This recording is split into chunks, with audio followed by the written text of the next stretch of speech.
Yo, it's Fernando. Shouts out to Valley Views, man. They played me on the station. I was like, let me make you a jingle. So this is my jingle I made for them. This is what I had to do. This is Valley Views. This is what I had to do. This is Valley Views. Got me singing like, eh, eh, eh. So what you want? Got me singing like, eh, eh, eh. So what you want? Got me singing like, eh, eh, eh. So what you want? Got me singing like, eh, eh, eh. So what you want? I wasn't tripping when I lost my job. No reason to lie to my mom. Now I've got 8, 9 to 5, y'all. I was like, right on, right on, right on. No work on weekends, eh? Waking up early, sleep at 8. I think I'm sure. Yes, folks. We're back here, folks, here on this lovely Sunday morning. It is March 20th, 2022, folks, and we're back here with Meet the Candidates 2022 series. We have here with us Kinda Collins, our special co-host of the day. Hello. Hey. Along with Carlos Sanchez, our co-host / intern. How are you, Carlos? I'm good. How are Awesome. you guys? We're doing well. Good to be here in the same space. And again, this is called the Meet the Candidates 2022 series. Valley Views and KROJ do not endorse any political candidates or campaigns, but we are definitely here to really provide a platform for our public, for our audience, to be able to hear and educate themselves on different political campaigns and candidates. And with that said, we have here with us Angelica Dueñas, a candidate for U.S. Congress, everybody, U.S. House of Representatives, District 29. First of all, good morning, Angelica. How are you this morning? Yes, good morning, everybody. I'm doing well. How's everybody else doing? Doing Doing good. all right. Doing good. We're blessed right here. We're blessed. And Had it so, all morning. yes, exactly. It's been a nice one this lovely Sunday morning. That's great. And with that said, we're gonna have Carlos. We're gonna just jump straight in here to ask you some questions. We That's definitely right. want to know a little bit more about your campaign. But go ahead, Carlos. I wanted to ask, what made you want to run for office? Well, some of you guys know who I am. My name is Angelica Dueñas. I'm running for Congress in the East San Fernando Valley, pretty much Sylmar to North Hollywood, over from Shadow Hills to Van Nuys, everything in between. The reason why is because as a lifelong resident of the East San Fernando Valley, I've seen things go from bad to worse. So since I was a little kid, I've seen how people are doing the right thing. They're doing, going to school, they're getting the jobs, they're, following through on their on the expectations, but yet, things have just gotten harder and the opportunities aren't there. Instead of people moving out and buying their own place, they're like expanding their parents' house. Instead, when they get married, instead of moving out, they move in their spouse, and now all of a sudden it's, which is beautiful. It's beautiful if it's out of choice, not out of necessity. So because of all of these things, and as a mother, I have 5 children that I'm raising here in the East San Fernando Valley. They all go to LAUSD schools, and, we're seeing and living the struggle. And that's really why, our representation has been super duper corporate for far too long. And I feel that when you're, taking corporate money, super PAC money, special interest money, it's really difficult to really represent your community, regardless of where, you may be and what your desire might be. Like you're really, really, really, your hands are tied at that point. You've been compromised. So because of all of these reasons and then some, that's why I'm running. Yes. I mean, there's a lot of reasons there. Yeah. And we want to dive a little deeper into some of those because, again, it's, here in the San Fernando Valley, like you said, the Northeast San Fernando Valley, there's, a lot of folks are thriving, but also some folks are barely surviving, and, we've seen it through the pandemic. And one of the things that we've seen in the pandemic has been, of course, situations with affordable housing, as well, of course, with our unhoused neighbors and really the homeless crisis or emergency that we've had here. And what do you plan on achieving, as a U.S. House of Representatives for District 29 that will help to alleviate some of the affordable housing and just housing insecurity in general here in District 29? Yes, no, thank you so much for bringing that up. So in our work out there, and my work just volunteering with different mutual aid groups here in the city, and just being out there and talking to people, the unhoused community, it's a mixed bag. We're not just seeing sometimes like people who just don't want to have housing. They have their own problems. They're choosing to live this way. No, not really. It's a mixed bag. We have people, about half of them is literally affordable housing, lack thereof. They cannot afford to pay rent. The rent is staying too high. We have people who have, medical issues such as drug addiction, mental health issues. We have people who are, with a little bit of help, they can get back on their feet. There's people who are going to need 100% 24/7 care. They do not deserve to be in jail. They do not need to be on the street. They need care, right? So it's a mixed bag. Not only that, on top of that, what we're seeing is it's not just people here in LA.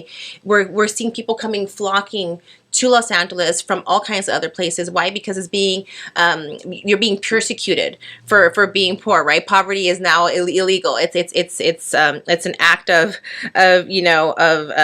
that's not acceptable. And so what you're having people is being pushed out of their neighborhoods, their states, and they're moving west. They like to talk about how, in California we're doing it wrong. Clearly, look at all these people. Well, no, if you talk to these people, these are refugees here in the United States of America coming to, somewhere where if I'm going to be homeless, at least I'm going to have some warmth on my skin, right?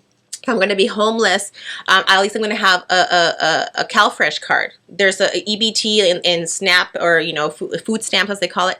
These are programs that don't exist everywhere, believe it or not. So we are actually catching a problem, a systemic problem is happening that is actually nationwide. So we need to address all of that. The lack of affordable housing across the country. How did we get there? How are these banks and big corporations buying up all these houses and artificially rising up the prices? That's one thing. Why is it that we have before it was about 5 empty houses for every homeless person. Now that there's such, so many homeless folks, I don't know what the ratio is, but back in like 3 years ago, is for every unhoused person here in Los Angeles County alone, there was about, I think they said 4 empty houses that were just sitting there. They were bank owned or owned by a large corporation, where if it sits there empty, they're actually getting a tax break. So they have no incentive whatsoever to actually have it filled with houses, right? So what would I push for? I would push for local entities, municipalities, to utilize their eminent domain power to buy up these bank-owned homes and mega corporation homes, and either, depending on what the market or what necessity is, make it available for first-time owners to go ahead and get into those homes, get their houses back, people who were displaced because of XYZ reason, or Section 8 housing. We have all these vouchers, but there's nobody taking them, or there's all these people that are not, they have voucher but nowhere to go. So there's actual solutions in a federal level. But a lot of these other programs and agencies are municipal. So I would like, in my federal role, to bring in all these different layers of government, bring us together, and to really start thinking how we can cooperate and really allocate these resources. The money's there, the resources are there, HHH money, federal money, this, that, and the other. All this money, with COVID, there was these monies that were put out there. P.S. The corporations got their money a little too fast, a little too big, and a little, what I'm saying, with no strings attached, but whatever, I digress. There is a lot of money out there that municipalities have also not made the best of it. The city of Los Angeles had all of these hotel voucher money that they never utilized, and we have people literally, the unhoused is going from 50,000 to 60,000 to 80,000, and the numbers are going up. Let's see what this last count we're going to come out to. So there's a mismanagement of resources across the board, right? So I would like to bring light to it. I would like to work with local controllers, people who are Kenneth Mejia, who's running for... he was on our show last week, yes. Thank you, right? Having the data, the information, the transparency, and being able to really run through the information, look at it, and then really reassess, are we utilizing our resources the best that we can, where is it that, because my thing is if you don't have, there's a will, there's a way. And if there is, si no tienen ganas, no se va a hacer las cosas, right? If you don't feel like doing it, it's not going to get done, regardless. So, we need to get people who are not bought out by the corporations, who are not tied, and who aren't obviously who haven't been compromised. Because all of these solutions that I'm hearing, these little houses, these little nonprofits, all of a sudden coming into the game and doing this good work. It's just good work. But if you look at the back end, look at where the money is going and how people are getting paid bank? How is it that there's like the leader of a nonprofit that only services a part of the city and only a part of the community, the unhoused, making more money than the mayor of Los Angeles? And how is it that HHH money is going right there? And and we start asking ourselves that, and why is it that we're giving them all this money at the end of it all? Yeah, housing is being built, but we don't own it. It's a 100-year lease that after 100 years, they can go right back and rent it out to market value. Yeah. Why? So it sounds like a lot of it has to do with like accountability as well, right? And where the money is flowing. Just to kind of like just switch a little on the gears there, kind of think has a question related to like public safety. Yeah. Oh yeah, public safety. But actually, first I was going to ask. You were talking about being in the struggle and how we have to interject resources into our communities. And one of those big issues right now for Americans is affordable health care. So how do you see yourself as a member in Congress? You know, we're still in a pandemic, and we saw a lot of those federal resources having to be distributed to communities. Mm-hmm. So what are the main issues for you with healthcare in Americans? Oh, yeah. No, I mean, if we take a look at healthcare across the board, universal healthcare is really what my solution is to the problem that we're facing. If we talk to people, they're coming around to the idea. Even people who weren't really feeling the idea of universal healthcare are coming around after the pandemic. You know, they had a good job, they had maybe even a union gig, everything was good, but then the COVID hit, and just like that, again, they didn't do anything wrong. They had no control over this. All of a sudden, boom, you lost your insurance. And then the government came through, and maybe you got lucky and you got a resource where like the government was willing to pay your COBRA.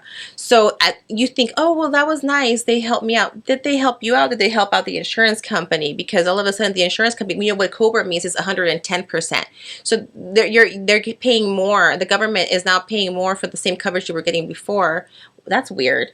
And then there's all of these things, and then what we have, why can't we get the solution to this problem? Where the solution is, to me, it's very simple: universal healthcare. Get rid of the insurance companies and get money directly to the doctors and to the people who are caring for your body. But why isn't it happening? Well, if you take a look, how much money are the healthcare industry spending in our representatives? It's no accident that they're spending millions and millions of dollars. For example, Tony Cardenas, his number one funder is DaVita, and number 4 is Big Sugar, which is weird, like American Sugar, and then number 1 is DaVita, which is like dialysis for usually diabetics, but anyways, Anthem Blue Cross, Molina, like all of these health plans are spending millions of dollars and all these people. Why? So that they can drag their feet and say that they're about something, but they really do nothing about it. At the end of it, oh, we don't have the votes. Oh, it's because we didn't have the votes. We should just not even bring it up because it's going to look so sad when we didn't win. No. Let's find out who's about what, and let's put their name on record, who voted what way and who didn't. Because when it comes down to it, maybe it's not popular among the representatives, but when you talk to the people, these are very popular issues. So how do I feel that I can influence and make these things a reality? Is by calling people out and bringing things to the forefront, and by utilizing my position. I feel like the squad is fabulous. The one thing that I would wish they would do more is utilize their platform to actually teach people to organize. Imagine if AOC had organizing 101 classes every Friday. What? Imagine that. And then actually and then every 4th Saturday of the month, we're going to go to your local respective Capitol building. Boom. You know what I mean? And all of a sudden, get us going, and really start, getting people out there and mobilizing the people. Because at the end of it all, yeah, I might be 1 out of 430 some odd people in Congress, maybe 1 out of like 14, like squad or whatever big we can get it. And we're still a minority. Yeah, we might be a minority in Congress amongst all of these bougie ass people who have had it way too easy and been unchallenged, and they're getting banked from all kinds of corporations and making money off of their, not trading stocks or anything, but their spouses are. Okay, wink, we got it. How about we get some working class people in there that are ready to mobilize the people, because the people themselves, these are very popular issues. I want the people to push their representatives. So no hay de otra, like either we're gonna do it or you're gonna do it. That's how my mom did. You didn't really have a choice. If something is good for you, you're gonna do it. You're gonna do it. You know what I'm saying? Like we know better, and we're gonna push these people to do good for the public. And I think that the people just need a little bit of motivation. Like I think in Los Angeles, we take it for granted. Even though the activist world is small, even then some. When you go outside of LA, it's not really that easy. People don't know how to start a petition. Even just going door to door, people are like, "Oh my God, we need a light." And necesitamos una luz. Like the cars go by too fast. They don't even know how to do that. Right. So imagine if we can give people the tools so that way they can start all of their movement. Because we need a people-powered movement, and it's not going to be top down. It's going to be bottom up. Right. I need your help, people. I'm just a poor lady in a garage on food stamps and stuff, trying to do my thing. I need you. Like we can't do this alone. But this lady right here with less than $8,000 made it to the general last time, and with less than $80,000, I was almost able to take down a 25-year incumbent with over 1.4 million. That's $1,400,000. We were almost able to do it. And the only reason why I wasn't able to do it was because not enough people knew we were running. And my daddy died in August in the middle of the election. And I was in a depression. And so I was like out of my room, trying to do as much as I could. But I was in a dark place. But we've got through this, and 2022 is the people's year, and all we need is just enough people coming out here and support these people powered candidates, because we're out here doing it, but we can't do it alone. I'm tired. Yeah.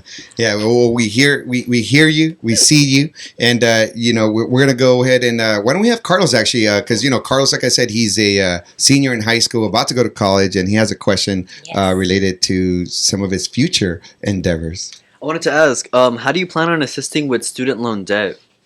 Oh man, don't even get me started. My debt just keeps on getting bigger and bigger myself. Yes, no, I believe that we need to push for loan forgiveness. Well, first of all, education should be tuition free from pre-K all the way through PhD. Okay, higher education, including the trades. Trade school. It should be. It shouldn't cost anything. We need to go and forgive the debt. This is something that our president, Democrat Joe Biden, ran on. That he promised, first this much, next thing you know, it just went away. You know what I mean? This is something that he can actually do with the power, just like with a swift switch of the pen. He can get rid of school loan debt. This is something that we need to do. This is not only just the humanitarian thing to do, the smart thing to do. It's economically efficient. Actually, it would be like the quickest, most fastest economic stimulus that we can actually do just outright. So many people owe so much money that all of a sudden you're going to have people who have been leveraged from all this debt, who are now able to buy their home, maybe upgrade their car, go on vacation, go out, every weekend as they weren't before, whatever, stimulate the economy in so many different ways.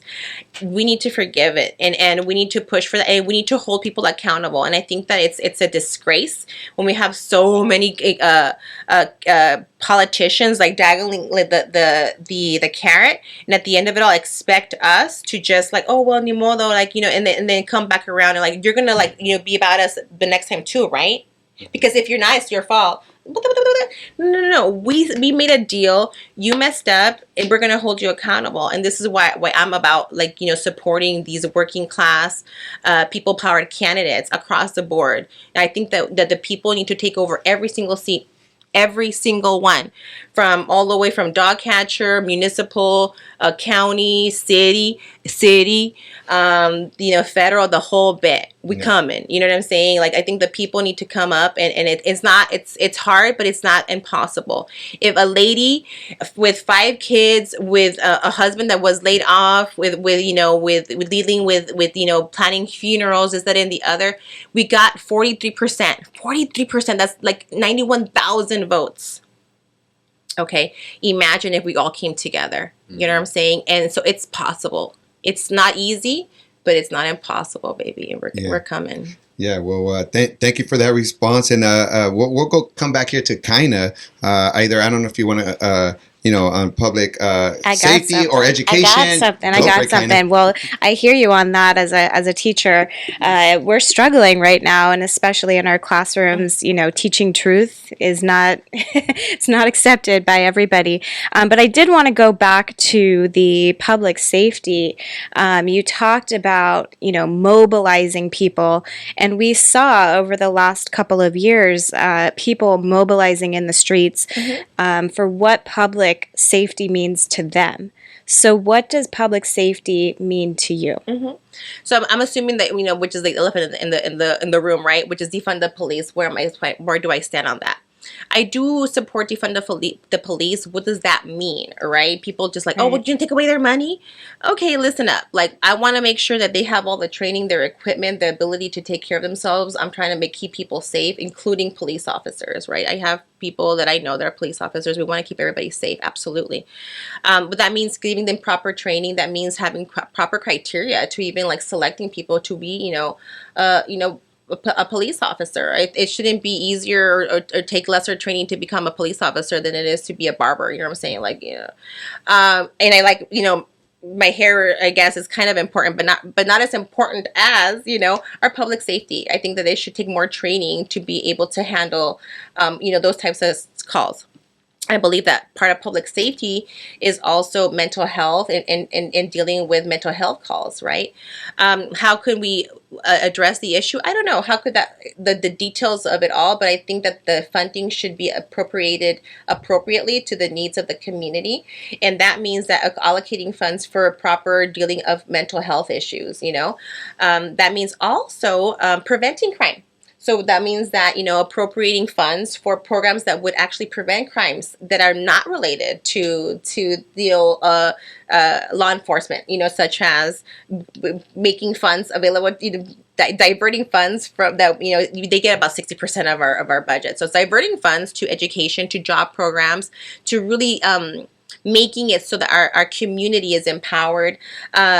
Literally job programs. I think summer job programs, internships, really starting to teach children the importance of just caring for your community, civic duties. I think that we really do need to expand on that. And when it comes down to education and proper funding, giving teachers the proper funds to be able to run a classroom, smaller class sizes. So I think but what defund the police means is giving cops the proper funding to make sure that they stay safe and they're able to actually get, paid well and have a good living if that's what they choose for their career. But on the flip side, we should have higher expectations of criteria to be a police officer and to hold them accountable for when they are, abusing their power. You would also have, as a member of Congress, you would have a say in the military budget. So at that federal level, what's your stance on that? Very similar, I believe that, we're the only country in the world that has I think, oh gosh, the last I heard, it was like over 1,000 military bases across the world. And these are in places that are, at peace, and places who are, maybe like going through some stuff. We spend so much money on tanks, on bombs, on missiles, on all of these things that never get used. They're all like warehoused away, and at the end of it all, they're wasted and or they just have to sit there because we can't give it to anybody else because it's dangerous, and etc. The list goes on. It comes back to, how is it that they're getting so much money? It comes back to, again, follow the money. If you look at Raytheon, you take a look at, government Trump, or all of these, Honeywell, all of these war industry, Lockheed Martin, right? All of these big mega corporations that are funding our representatives, top to bottom, right? So you don't bite the hand that feeds you. So even if you're not going to go to war, maybe you're not even going to use these things, you're still going to pay some money to someone to build them, right? So there's still money being paid out at some point. And then as we're hearing now with, stuff going on out there in Europe, well, give me some bombs here and give me some airplanes and give me some of this. This stuff is still going to kill people. Are we choosing, we have a lot of pro-choice and then there's like pro-life people, when I talk to people, are we choosing life, right? And then for the pro-life people, are you really pro-life, right? When it comes down to is, are we valuing life? And when we fund the military, we're saying that we're not, right? We're funding death, and instead of so I do and I respect people in the military. I have family members in the military. I want them to be safe. I want them to be taken care of. If you take a look at the funding, even most of the funding doesn't go to the men and women, the people who are in the military. They're actually going to the contractors, people who have nothing. They're the corporations, even at that, it's like the CEOs that are getting a big old fat check. So it comes down to taking a look at where the money is going to and really reallocating and funding life. I'm pro choice in many ways, and I choose life. And then as we're almost coming here to the end, but I want to at least be able to ask you one or two more questions. But going back to what you're talking about, the military and kindness question there, I believe it's close to about a little over $700 billion that gets allocated to the military. But I want to talk about the environment. The EPA's proposed budget for 2022 is 11 billion. So just to give you a perspective, right? 11 billion versus 715 billion. But I wanted to ask you related to that with the EPA, but specifically just environmental justice issues happening here and what the federal government and you yourself, as a potential, representative in DC, how would you be able to address some of the needs, concerns of our community here, especially related to things like the Liso Canyon, methane leaks that's been going on over there with the storage that they have there, as well as the Sun Valley Power Plant, which I've reported out from there as well. But yeah, just maybe in about a minute or so for that. Sure. Well, it should be mentioned too, since we were talking about the military earlier, the U.S. military is the biggest polluter in the world. FYI, the biggest polluter. So, but to talk about here locally, so defunding and reallocating funds from the military to the people would address some of those issues. Here locally, as you had mentioned, in Sun Valley, we had the LADWP plant have a methane leak. So we have environmental issues that are going on all around us, and people have no idea. They have no idea what's happening. We found out because NASA found out by just doing some scan of and then they ran a report, and then LA Times kind of found out about it. It was all just by chance, and still to this day, LADWP hasn't informed the community at large. Okay, so I believe that as a representative, it would be my duty to use any information that I have available to bring it to the light, to really make sure that the people are informed and facilitate organizing, facilitate movements, being out there speaking about it, not saying, hey, I have a question about a thing or two. No. I demand some answers, because the questions you have the questions, where are the answers at? You know what I'm saying? So I think that we need representation that's ready to go out there and fight for the people alongside, because I'm not better than thou, you know what I mean? Like alongside the people, and I'm ready for that. I think that's what we need to do with our power. We need to use it. Great. No, thank you for that. So once again, on behalf of KROJ Valley Views here on 101.5 FM, we want to thank you and good luck, Angelica Dueñas, candidate for U.S. Congress. Thank you to my both co-hosts, Kinda Collins and Carlos Sanchez, and we'll see you back next week, y'all. Have a beautiful Sunday. Peace, y'all.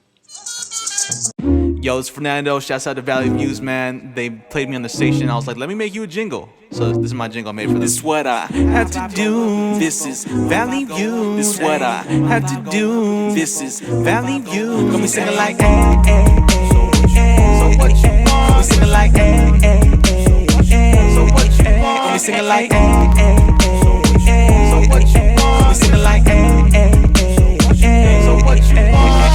I wasn't tripping when I lost my job. No reason to lie to my mom. Now I've got 8, 9 to 5, y'all. I was like, right on. No work on weekends, eh? Waking up early, sleep at 8. I think I'm surely